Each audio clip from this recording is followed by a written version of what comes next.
Good morning, I'm Ms. Hackbarth. Today I want to share with you a message from journalist Isabel Wilkerson.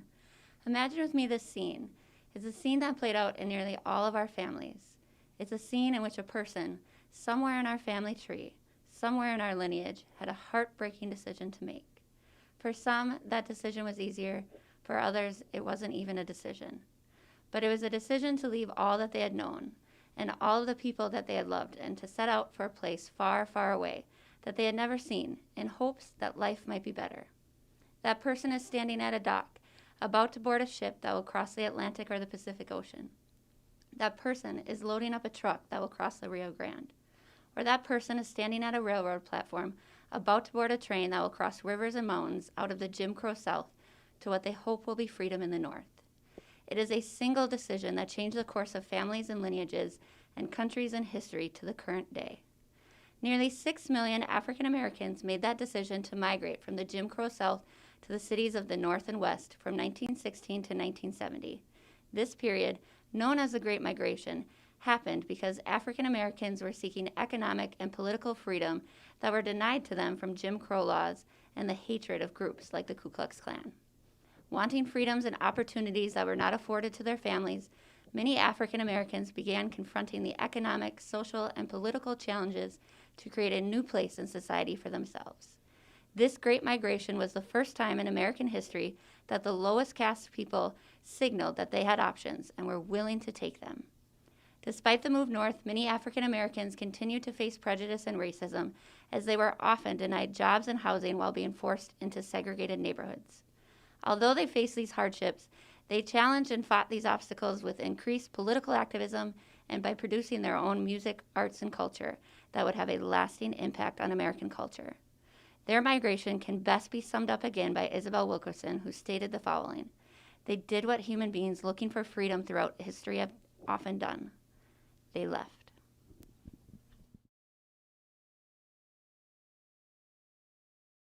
Please stand for the pledge. I pledge allegiance to the flag of the United States of America and to the republic for which it stands, one nation, under God, indivisible, with liberty and justice for all.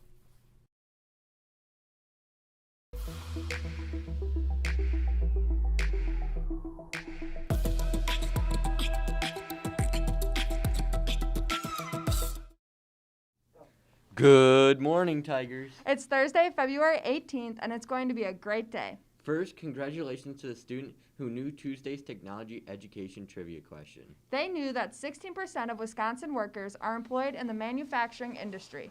The prize is having a vinyl sticker of your choice made with Mr. Rayburn. Here's today's question. According to the U.S. Department of Labor, between now and 2029, what is projected to be the fastest growing occupation? A, solar panel installer, B, nurse practitioner, or C, wind turbine service technician. The first student to email Mr. Cassidy with the correct answer wins a prize of a free vinyl sticker of your choice made in the engineering lab. Good luck.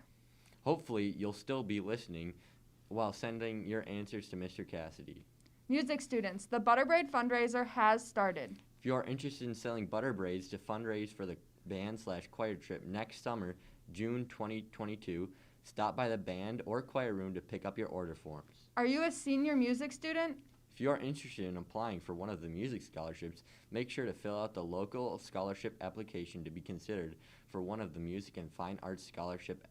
Applications are due by February 26th. Students and staff, next week is National FFA Week. What can you expect? The usual FFA trivia and chocolate shakes, and there's a lot more. There will be a community-wide shoe drive for the animal shelter. Bring in used pairs of shoes that you no longer want or need. The shelter will be paid money for these pairs of shoes.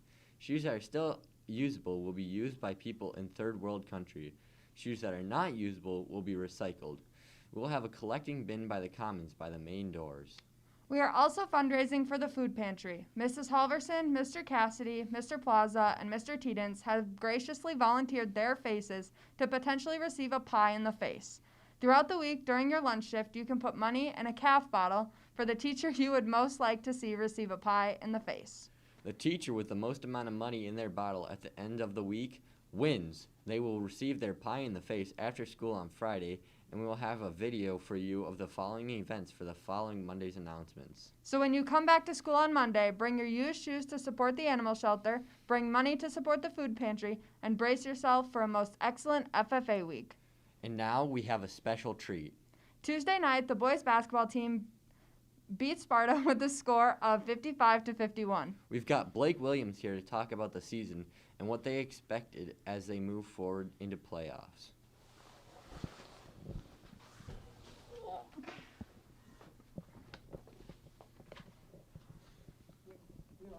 Okay.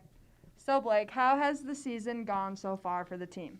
I feel we haven't won as many games as we wished, but we left everything out on the court. We left everything out on the court, and we just played our best every time. That's good. That's always the good thing to do. So does having to wear a mask affect the team's overall performance? I feel it does because it affects your breathing a little bit, and you get tired quicker, so we got to sub more people. And we did have a couple technicals this year because people didn't have their mask up. Oh, that makes sense. And how does limited fan attendance affect the gameplay of the players? There's not as much hype during the game, and it's a little harder to play because you don't have all those fans in the stands who are cheering for you. Yeah, I know that the student section definitely misses being at the games. And what has the team been doing since playing Sparta to prepare for tomorrow night's game? To prepare for Alaska, we've been watching game film on some of their games to figure out which players we need to focus on because they've got two pretty tall people that we got to worry about more than some of the other players. Yeah, that's definitely really important. And how would you describe the difference in the amount of pressure during a conference game versus a playoff game? Well, for a playoff game, once we lose, we're done. So we just got to focus on winning so that way we can keep our season going. That's very true. And lastly, what do you think is the most important thing the team needs to keep in mind taking on the number 1 seed tomorrow night? I think the most important thing to focus on is just we don't have anything to lose because it's the number 1 team. And if we go out and put up a good fight, we kind of proved ourselves a little bit that we can play with the number 1 seed. That's true. Well, good luck tomorrow night. For GM97, I'm Kaylee Swino. And I'm Blake. Have a great weekend, Tigers.